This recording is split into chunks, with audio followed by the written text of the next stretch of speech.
Vous savez maintenant quelle est la mission de votre site internet. Vous connaissez parfaitement les besoins de vos internautes. Le concept et les fonctionnalités de votre site sont parfaitement définis. On va rentrer ici dans la partie squelette. On parle parfois de wireframes. C'est en tout cas un schéma simple permettant de voir quel sera le lien entre l'humain et la machine. Il s'agit de traduire vos objectifs et ceux de vos utilisateurs en une interface sur laquelle vos internautes vont pouvoir naviguer. Deux grandes étapes pour y arriver.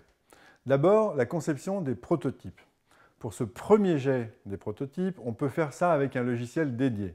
Mais j'avoue que je suis assez partisan de la conception traditionnelle sur papier à dessin. Concevoir la navigation, concrétiser les interactions, l'idée est en effet de commencer à mettre en page les différents éléments textuels, médias, call to action et autres fonctionnalités pour les rendre concrètes au sein d'un même espace. Il faut donc être détaché des contraintes imposées par les outils et souvent le crayon est l'outil le plus agile. On pourra ensuite, deuxième étape, passer à la réalisation de prototypes interactifs au format HTML. Avec eux, on pourra avoir des prémices du comportement futur de son site.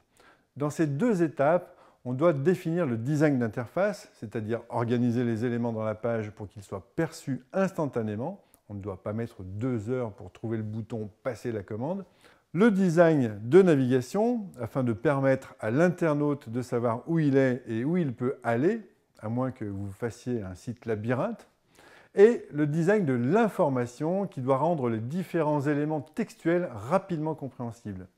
Ces différentes facettes du design vont vous permettre de concrétiser votre stratégie et de l'organiser graphiquement. Vous allez également déterminer la forme que prendra chacune des fonctionnalités prédéfinies.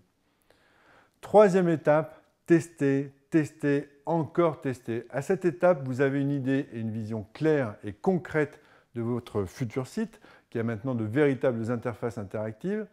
Vous pouvez alors tester et faire tester par vos internautes et vos collaborateurs le squelette de votre future plateforme avant d'attaquer le début des développements. En tout cas, cette étape étant terminée, le plus gros du travail est déjà derrière vous. Vous savez exactement quelle forme prendra votre site. La dernière phase, le plan de surface, qui se situe avant le développement, n'est que du plus qui rendra l'UX d'autant plus efficace et mémorable.